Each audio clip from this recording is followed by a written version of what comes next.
Hoy más que un video de historia les traigo una pequeña reflexión. El venezolano, más allá de votar y votar sin cesar, poco sabe lo que es la democracia, la república o lo que eso significa. Durante la segunda mitad del siglo XX se vendió a la democracia como una máquina de hacer clientes de partidos políticos, de hacer votos, porque eso es la democracia, ¿no? Y así nos fue, y así nos va, y así nos sigue yendo en ese pésimo entendimiento, en esa manera perversa de entender la política que ya estaba en etapa cancerosa para finales de los años 80.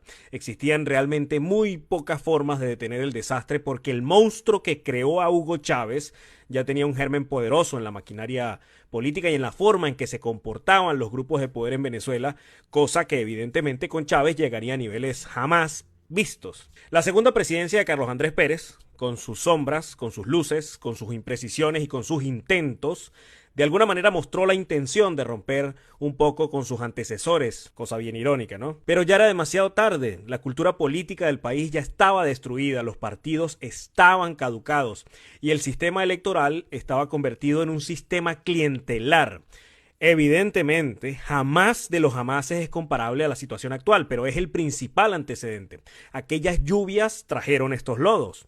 Jaime Lucinchi fue la mayor demostración hecha carne de cómo los políticos venezolanos entendieron y entienden la forma de hacer política de partidos en el país, los resabios que todavía quedan por estos tiempos.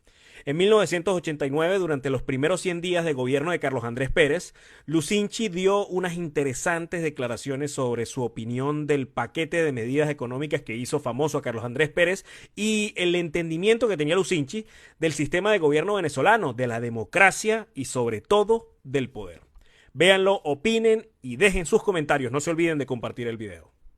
Buenas noches, amigos. A 3 meses de haber dejado el gobierno por 5 años, el presidente Jaime Lucinchi hace su aparición por primera vez en televisión y en Venevisión esta noche. Han transcurrido además 100 días del gobierno del presidente Carlos Andrés Pérez y hay muchas preguntas que el país se hace en torno a Jaime Lucinchi, en torno a su actuación de presidente y su actuación en estos 3 meses. Que usted se lo ha acusado de manipular jueces, de ejercer presiones a los medios de comunicación, de haber manejado el otorgamiento de dólares en Recadi, de no haber tomado las medidas necesarias que el país le hacían falta por razones políticas, de haberse dejado engañar con el mejor refinanciamiento del mundo, de haber dejado el país en el momento en que la crisis estalló y el levantamiento popular y no haber regresado en ese momento. Es decir, han transcurrido 3 meses desde que usted salió del gobierno, entonces yo creo que pues esas son algunas de las preguntas o cuestionamientos que en ese transcurso se han hecho muchos que a lo mejor no se las hicieron en esos 5 años. ¿Por qué no tomé las medidas?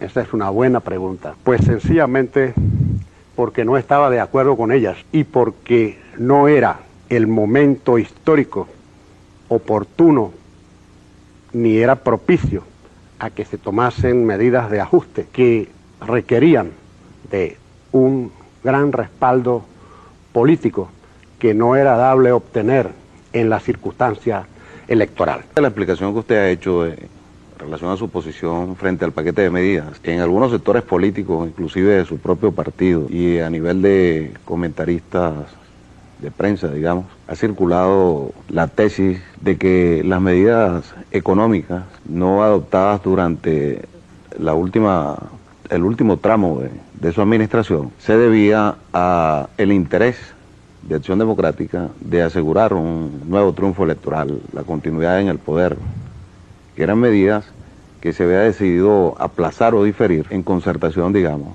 entre el presidente saliente y el candidato con mayor opción, por cierto, de AD, como lo estamos viendo hoy. Ahora, también en sectores políticos de su propio partido, se argumenta que en buena medida las dificultades económicas y sociales que está viviendo el país son debidas a que su gobierno no adoptó las medidas actuales. No fue esa la intención.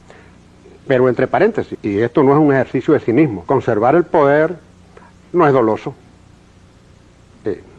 Acción Democrática está ejecutando, ha venido ejecutando un proyecto político y tratar de mantener el poder para la continuidad de ese proyecto político es algo perfectamente válido en el ejercicio democrático del poder. No era posible tomar medidas de esa naturaleza en medio de un debate electoral. El problema de fondo de Venezuela es el problema de la deuda y el problema de la caída de los precios del petróleo. Eso es lo que se debe decir. Y por eso representa poco menos que un facilismo interpretativo tratar de focalizar la culpa en unas medidas que no se tomaron.